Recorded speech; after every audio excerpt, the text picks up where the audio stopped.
नमस्कार, अनुश्री मध्ये आपलं सहर्ष स्वागत। मी रोहिणी। सर्व ताईंना, सर्व मावशींना माझा नमस्कार। आज कोजागिरी पौर्णिमा, तर सर्वप्रथम आपणा सर्वांना कोजागिरी पौर्णिमेचे खूप खूप शुभेच्छा। आज कोजागिरी पौर्णिमा, तर मी मसाला दूध बनवते। इथे मी ना गाईचं 1 लिटर दूध घेतलेलं आहे, ते कढईमध्ये तापत ठेवलेलं होतं। एका वाटीमध्ये कोमट दूध घेतलं, त्याच्यात केशर भिजत टाकलेलं आहे। फुल गॅसवरती दुधाला छान अशी उकळी आली होती। नंतर गॅस कमी केला, 5 मिनिटं दूध उकळू दिलं। म्हणजे आपण केशर भिजत टाकलेलं होतं ते दुधामध्ये टाकून घेतलं। आता चमच्याने मिक्स करून घ्यायचं। मी घरीच मसाला केलेला आहे, दूध मसाला। त्याच्यामध्ये काजू, बदाम, अक्रोड आणि पिस्ते हलकेसे भाजून घेतले, थंड करून ते दळून घेतले। त्याच्यात थोडीशी वेलची पूड टाकली आणि आता मी इथे दूध पावडर घेतली 1 चमचा। आपण जो विकत मसाला आणतो ना, त्याच्यात पण हेच सर्व असतं।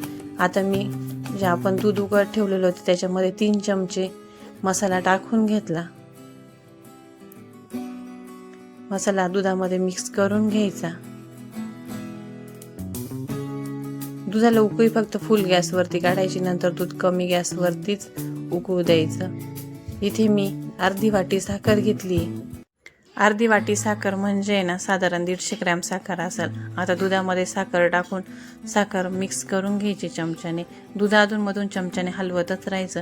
शेवट त्याच्यामध्ये काजू बदामचे काप टाकायचे आणि दूध 5 मिनिटं उकळू द्यायचं। दूध मसाल्यामध्ये ना काजू, बदाम, अक्रोड, पिस्ते आणि दूध पावडर असते, त्याच्यामुळे ना दुधाला छान असा घट्टसरपणा येतो आणि दूध छान असं तयार होतं। जरी गाईचं दूध आहे तर एकदम छान तयार झालेलं आहे।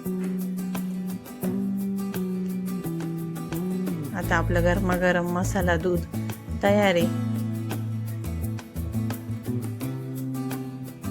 केशरने दुधाला कलर पण छान आलेला आहे।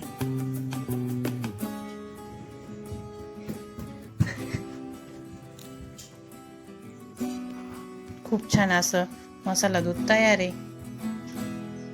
मसाला दूध बनवून तयार आहे। आता व्हिडिओची एंडिंग येथेच करते। अनुश्री बघत राहा। अनुश्री लाईक करा, सबस्क्राईब करा, शेअर करा। डेली व्हिडिओ येतच राहतील।